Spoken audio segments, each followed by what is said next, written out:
You are Locked On Rays, your daily Tampa Bay Rays podcast, part of the Locked On Podcast Network, your team every day. Hello, my name is Kevin Weiss. I'm Ulises Sambrano. And we're the host of the Locked On Rays podcast, part of the Locked On Podcast Network. Thank you for making Locked On Rays your very first listen every day. And remember, our podcast is free and available on all platforms, including YouTube at Locked On Rays. I have not checked the subscriber count as of late, but I would imagine we got to be close to 250, right? We made it today, 250. Oh my gosh. It's a big day. It's a big day. I know. I'm psyched. 250. All those bots I created came through. A fourth of the way to 1,000. Wow. Let's go, people. If you have a friend who likes the Rays and you want to share this podcast with them, yeah, do that. Tell them about it. Yes, please do that. Little other housekeeping note to mention, our 2022 Fantasy Baseball League is full, completely full. But if you want to keep sending us mailbag questions or voice memos, we will certainly invite that. But yeah, we can't. We're packed to the gills. We don't have a roster spot. No Good. more roster spots. And I don't foresee anybody wanting to drop out after signing up. So No. just keep that in mind. Did I mention? Yeah, you can follow us on Twitter and Instagram at Locked On Rays as well. All right. Ulises, it is something we had been talking about and maybe wishing about for a little bit now. There's the old thing that the Rays need and are still seemingly searching for a right-handed bat, a right-handed slugger. We thought maybe that guy could have been Tommy Pham, a Tommy Pham reunion to the Rays. Alas, that is not happening as of yet. Anyway, maybe, who knows, June, July, maybe he returns to the Rays. But as of right now, he is going to Cincinnati. Yeah. He is going to the Reds on a 1-year, $7.5 million deal. Well, I guess it's $6 million in 2022 plus a $1.5 million buyout for a 2023 mutual option. So a get right, prove it deal for Tommy Pham. And I got to say, a little bit surprised that he's going to the Reds. On another note, though, I think it's a great move for both sides. I could totally see him putting up numbers that make you say, wow, okay, maybe Tommy Pham does have a little more something in him. It's a smart move on him and his agent saying, look, man, you're not going to win this year, and that's okay. Yeah. What you're going to do is push up those numbers to be very nicely looking for the next team. Is it guaranteed that that the Reds are not going to win at all this year? 100,000%. Okay. I don't think the Reds are. I mean, when you've got the Brewers and the Cardinals, like, where do you see them? That's fair. I mean, yeah, sure, they'll take, some wins away from the Pittsburgh Pirates, but who isn't now these days?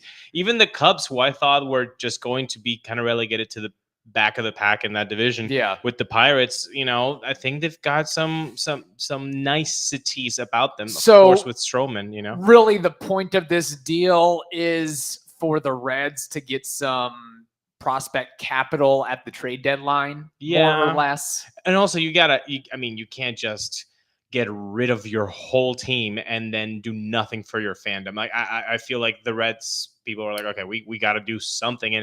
And I said this on that episode that we did on a reunion with Tommy Pham.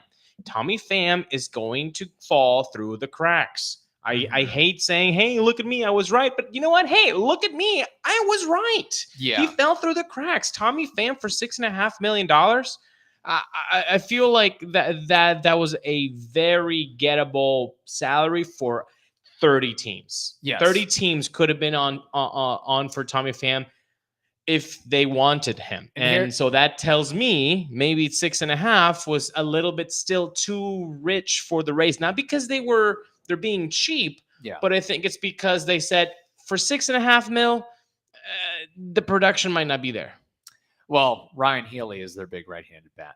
Yeah. That's something we'll get into in a little bit. But I think, look, Tommy Pham has had a lot of success at Great American Ballpark. He gets out of the very pitcher-friendly Petco Park, and what I think is, that team, that organization last year probably wasn't in the best place, and he probably wasn't in the best place. Let's remember he was still recovering from that incident at a strip club. Yeah, the or stab a wound. nightclub. Yeah. 200 stitches is what he had to have.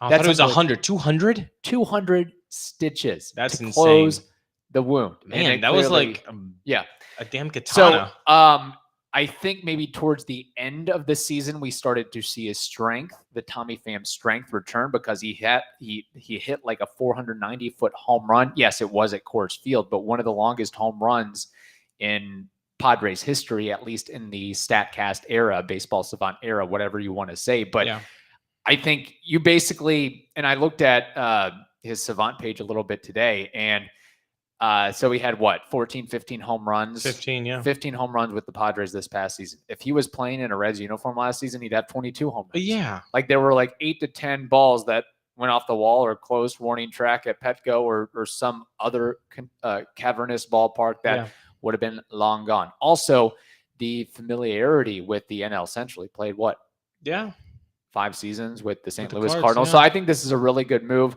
for, again, the Reds to maybe that might be your all-star there is Tommy Pham at the midway point, which is so funny where it's like, oh, the Reds are tanking. They're tanking. Let's also remember that their payroll is still $110 million. Sure, I mean that part of it is Votto, but no, they've got Votto, Jonathan India, and Tommy Pham for the it's not like they did the too. biggest fire sale of all time. They got rid of Eugenio Suarez, who was but that's disaster last season. No, but again, like they were so close. They had Sonny Gray. I mean, this whole team was so close to they just needed one more piece to go for it, and then the front office just said, you know what? No, let's just dismantle it, even though we're close. So really, what they should have done was kept all those guys that they traded: Gray, Winker, Suarez, Garrett, and then just added Tommy Pham, and they probably would have been there. No, I don't think they were a Tommy Pham away with all those guys. I just think like this Tommy Pham just tells me that the front office needed to do something to get a little bit more offense, and Tommy Pham is trying to get a show me deal for next year. Yeah. And with the universal DH coming into play for the National League, that certainly helps their cause as well with that. Something else that might help Tommy Pham's cause, Ulises, is Built Bar. Maybe, if Tommy Pham just consumes a Built Bar a day, I would not put it out of the realm of possibility that he hits like 25 bombs. Well, it's because there's two things about Built Bars. First of all, they're covered in 100% real chocolate, and everybody likes that. Even Tommy Pham probably likes that. And number two, they're good for you. They're healthy. Okay, most Built Bars contain around 130 calories. When you compare those with candy bars, you guys know the drill. They're about 200 to 300 calories. That is yuck, and you don't want that. You want Built Bars in your tummy. So what do? If you want this to happen to you, well, you go to built.com, and then you're going to use promo code LOCKED15. That promo code is going to get you 15% off for any of the Built Bar flavors that they have. For me, peanut butter brownie is my favorite, but maybe you're a coconut almond sort of guy. I don't know what Tommy Pham is, but I think he's more of a marshmallow guy. Marshmallow guy. Okay. Yeah, he's a Puffs guy. I could see that. He's a Puffs guy. So what he would do, and what you should do, is go to built.com. You use promo code LOCKED15, and you get 15% off at built.com. Okay, Ulises. So Tommy Pham off the table for the Rays. We're getting to the point where, I don't think the Rays are getting that right-handed slugger in free agency, because it is now very, very, very, very, very, very slim pickings. You have Wilson Ramos. You have Albert Pujols. Yeah. You could drag Ryan Zimmerman out of retirement. You could pick up Ian Desmond, the Sarasota kid who hasn't played in God knows how long. That's about it. I mean, the Marlins have kind of run circles around the Rays as far as adding right-handed hitters with Avi Garcia and Jorge Soler. You would have thought that maybe the Rays would have gotten one or two, or one of those guys, I should say. But so my hot take, my conspiracy theory is there could still be a trade on the horizon where the Rays add that right-handed bat, but I think they're banking on this Ryon Healy kid. I really think they're banking on Ryon Healy. Look, I know we have never mentioned Ryon Healy on this podcast ever before. Yes. But let's also remember he's not all that far removed from a 25 homer season and a 24 homer season with the Oakland Athletics and Seattle Mariners, respectively. And the reason that his career came to a sudden stop was because he had a massive hip injury and surgery, and that kind of it hurt him for the last couple of years. So maybe he's fully recovered, maybe he's ready to go, and maybe he can provide a little bit of substance for the Rays. Sure. And I think it's not the most exciting signing, of course. But I could see this being. I could see Ryon Healy putting up better numbers this year than Jordan Luplow with the Diamondbacks. Like I could see Healy giving you 12, 15 homers. Yeah, and I think that's exactly what they want. 300 at bats, whatever it may be. I think that's exactly what they want. Can you give us how much production can we get out of this? And again, the money is right for the Rays. I don't think he's going to. I mean, it's tough to say, but I do think that if this team is doing as well as they were last year, then they'll go at the trade deadline for a punchier guy than Ryan. Yeah. And that's not saying anything bad about Ryan, but I think there will be more attractive options for the Rays in the trade deadline than himself. Again, maybe Ryan just goes off, and that's good for the Rays. And we should all be rooting for Ryan to just go completely bonkers. Yeah. I know I will, but yeah, not a sexy pick, not a sexy signing. I think if it barely got any mention on MLB Network, that's probably what happened. But that's okay. The Rays don't do things for the headlines, and that's true. And they'll end up getting the headlines. Remember, Giancarlo Stanton signed with the Yankees was traded to the Yankees rather, the same day that Joey Wendell got traded to the Rays. Right. We did that episode. I know, but during that time span, Joey Wendell, had more F4 than Giancarlo Stanton. Yeah. Again, I get it's very difficult to stomach as a baseball fan, as a Rays fan, as a sports fan, when for a couple days on social media, in the media in general, there were the rumors swirling. The Rays have made a significant offer for Freddie Freeman. Yeah. They lose out on Freddie Freeman, and they wind up with Ryon Healy and Luke Raley. It's a little bit of a step back. Yeah. It's not, it's again, if the Rays weren't not saying that we in a normal world we'd be excited about Luke Raley and Ryon Healy, but it would sting a little bit less than, you go from Freddie Freeman to these two guys. There's definitely a letdown for the fandom of like, oh my gosh, we might be able to get a Hall of Famer to who? Yeah. There's that with the fandom, but I think with so many of these apps and websites where you can learn so much about players, if you're a fan that wants to be better and wants to get to know the team as well as you can, you might look at these signings and say, okay, they're interesting. Yeah. And I think that's all you can hope, is that they're interesting, and then they pan out. Again, look, when you talk about the Rays and with the pitching, for example, with the pitch, how many no-name relievers have been wonderful for the Rays? I have stopped saying, they sign a guy. A pitcher. Oh, okay. Oh, he's got a 5 ERA. He's got a 6 ERA. I don't care. I know he's going to be money. Like, it's been enough time as a Rays fan since 2008 to see what they can do with pitching for me to be like, why are they bringing this guy? No. He's going to dominate. And hopefully with 3, 4, 5 more years of an offense that looked like the one in 2020 and 2021, if they can still do that, then you can kind of think, okay, Ryon Healy, okay, I'm about it. Look, when Brett Phillips was traded from the Royals to the Rays, were people doing cartwheels about the Rays acquiring Brett Phillips? I feel like they were more ticked off that they lost out on, who was it, Lucius Fox? They were crying that Lucius Fox was no longer in the Rays farm system. And tell me what Lucius Fox has been doing since then. Is he in a Marvel TV series? I don't know. You teed that one up for me. DC, baby. Oh, DC. Come on. I don't know Man, cut that out of the pod. Intern McGee. Make me look good. Do Damn your it. Scorsese stuff, Yeah. man. No, I think Healy's going to provide a little something for the Rays. Jordan Luplow was not lauded by any means when he was acquired. And guess what? He might have done a top 5 moment in the postseason for the Rays. That's the thing I could totally see Ryon Healy having like that Dan Johnson moment. Yeah. That Jordan Luplow moment.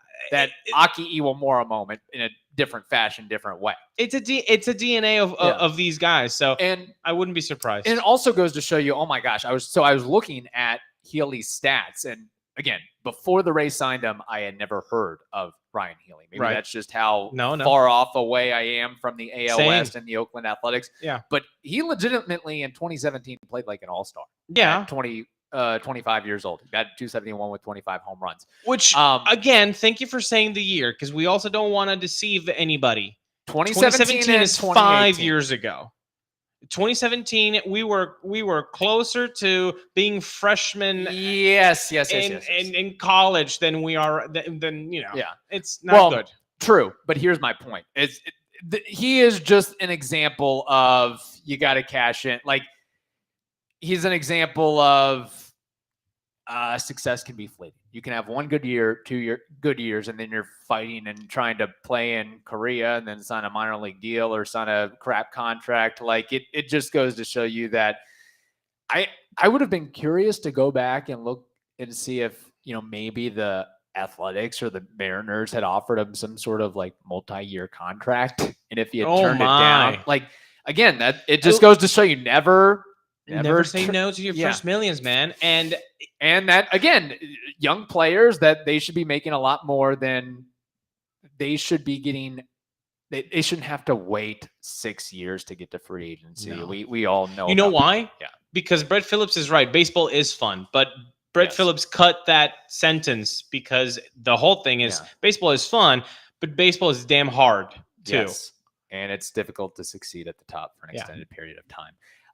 What is also fun is BetOnline. BetOnline is the #1 source for all your sports betting needs and info. It remains the best spot for all your sports scores, podcasts, and news this season. So head over to their website today or use your mobile device to learn more about the trends in action. And it's not just basketball that they have going on there. It's also your continued source for all your sport wagering information needs, including live betting and your favorite Vegas casino games. BetOnline, it is where the game starts.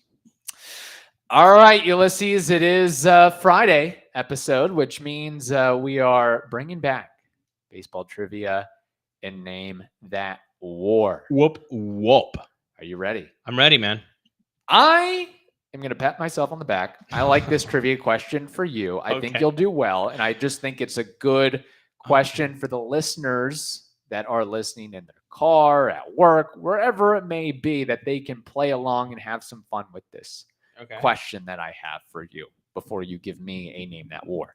So my question is, there are 13 different pitchers who have accumulated 50 or more saves in a single season. I need 6 names. I'm not even making you give me more than half. That's less than half. I need 6 of those 13. And I will say a couple of these guys have done it multiple times. So with that said, does the question make sense? Yes. Okay. Let's start with the greatest, Mariano. Rivera is obviously correct, and he did it 3 times. 50 or more saves. Let's go with Trevor Hoffman. Trevor Hoffman is correct. He did it once. Oof. Let's go with a guy who should be in the Hall of Fame, but the Hall of Fame is not going to get him in because, I don't know, because they're awful. Francisco Rodriguez. Francisco Rodriguez is correct, and he actually has the highest mark of anybody with 62 saves in that 2008 season. Yes, he does, and he's in top 5 in all saves. So, he should be in the Hall of Fame. K-Rod. Okay, so I need 3 more. Yep, you're halfway there. Eric Gagne. Eric Gagne is correct. He did it twice in 2002 with 52 and 2003 with 55. I'm going to go with Fernando Rodney. Incorrect. Strike one. I'm going to go with Rafa Soriano. Incorrect. Strike two. Don't go with the Rays. And you know what? I have a little addendum here. I might have made a mistake. I think there's actually 14 different pitchers who have accumulated 50 or more saves in a season. Not 13, but 14 different ones.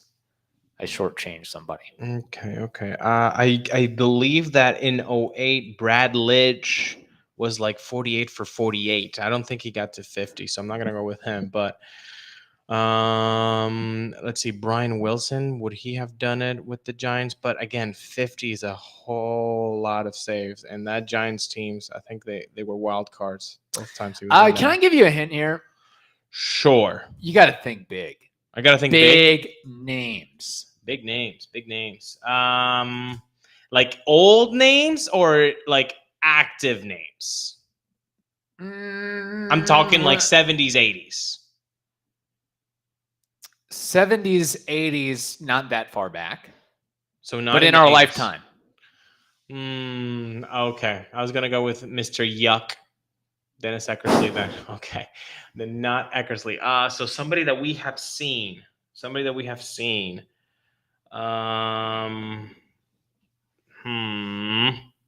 Man, stumping you, trying to get to that fifth and sixth. And you have two strikes on you, correct? I do. I know. I went with the Rays. Guys, and I feel like with the Rays guys, we would have made more big of a deal of 50 plus saves. I think so. I think Rodney was close though. I mean, they both were 46, 48, something along those lines. But 50 is a big one. Okay. Gosh, man.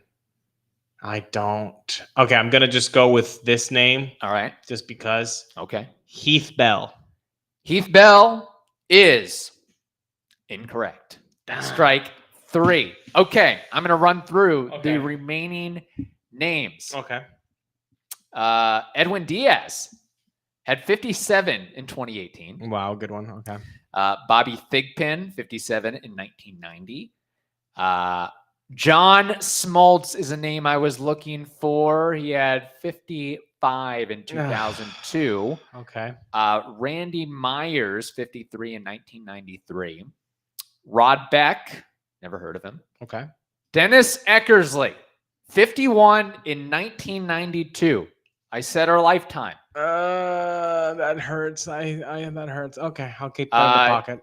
Yoris Familia, 51 in 2016. Wow, okay. That's a good one. Did he just fall off the table, I guess? The Mets had Edwin Diaz and Joris Familia, and they still didn't do anything. The Mets are going to always be the Mets. O-L. This is a surprising revelation here. Jim Johnson. Ooh, with the Orioles? Twice. Wow. Twice. 51 in 2012 and 50 in 2013. Wow, good for him. And then Chris Davis just lifted up in 2012 and 2013, didn't they? Yes.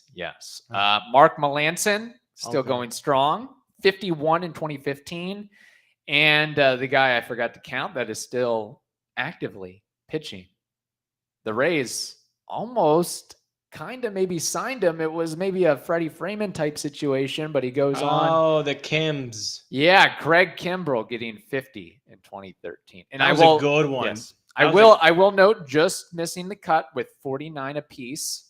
Francisco Cordero in 2004 and Jose Valverde in 2011. So tremendous question. Thank you, sir. Tremendous question. You are well to have given you pats in the back.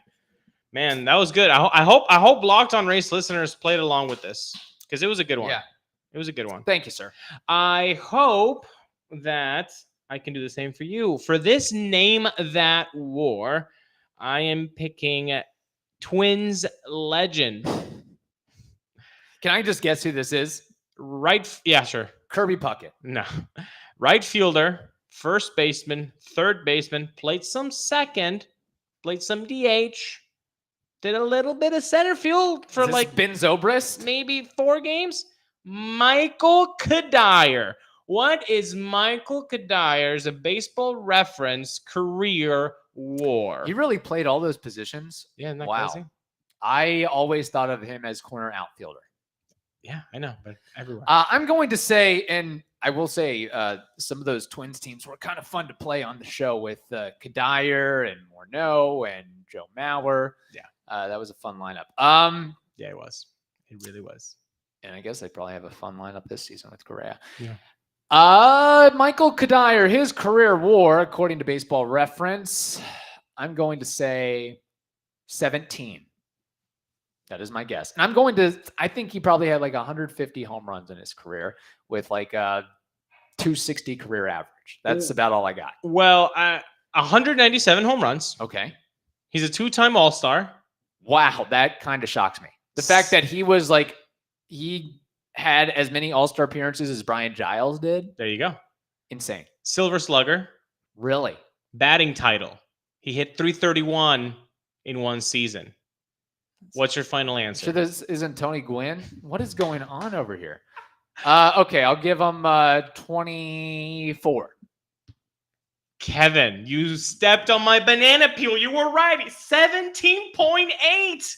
So the first guess counts. Yes. Okay. Yes. Wow. What a resume. How many years did he play? I would say 10, 11? Does he have 15. that pension? 11 with Minnesota. I mean, this guy just... And that is a great career. Yes, 805 OPS, a 113 OPS plus. Let's look at that slash line. 277, 344 on base. He's slugging a 461. Again, like I said, 197 home runs, so like 200 donkeys. I mean, 1,500 hits. What a career, man, for this guy. And he only became an all-star after the age of 31. Hey, late bloomer. There we go. Career earnings. Let me take a stab at this. Do you have that pulled up, or can you pull that up? I can pull it up. Yeah. I will say Michael Kadyer's career earnings would be, if he played from 2001 to 2015, I'll say he made about 50 mil in his career. No. He actually made $79,332,498 according to Baseball Reference. So 80 million buckaroos for Mr. Kadyer. Good for Michael. Good for Michael. Him. Yes. Wow. What a fantastic. I did not realize he was that good of put the ball in play hitter. Yeah. I had no idea he hit. I always thought of him as like 260 with 15 home runs. I know, but which I guess he sort of was. But again, just tremendous, man. This is really good. Yeah, and he's never going to get a Hall of Fame vote, nor should he. But again, that's still... It's very difficult to play this game. This guy did it for 15 years, collected almost 200 home runs, was a 331 batter for a year. Batting title, that's nothing to sneeze at. Okay, man. You know what? I'm going to put an asterisk on that batting title. He played in Colorado. Oh my! God. You got to subtract a little bit for that. Come on, God, that's stupid. Then Larry Walker shouldn't be in the Hall of Fame. Then Todd Helton shouldn't be on the Hall of Fame. Nah, that's dumb. That's dumb. I refuse. You know what? And then let's take away Poppy Ortiz with that damn short porch and the pesky pole, and then Manny Ramirez getting some votes for the Fenway stupid wall monster. Nah. Okay. I just want, no. I guess we'll see how Chris Bryant turns out. Dennis Eckersley can be in the Hall of Fame because he had that much foul ground, so he was a pitcher's park now. Okay, let me say this. I would say, joking aside, it's now a little bit less impressive that he did it with Colorado. Is that fair? You still have to hit 331. It's not easy. Like, how many points are you deducting? 10? 15? He's still a 300 hitter. You stick me in Coors Field. I'm batting 265. Oh, just wrap this show up already. No, good question. Those are the fun ones. Those are where it's like you're not really sure, but I kind of hit the mark there. That was great, man. Good job. Solid. Hope you all enjoyed as the Locked On Rays listenership. I think people are enjoying the fact that we are going back to 5 days a week. There's a little bit of a routine there. So, and again, reach out to us anytime, and we try to be as responsive as we can.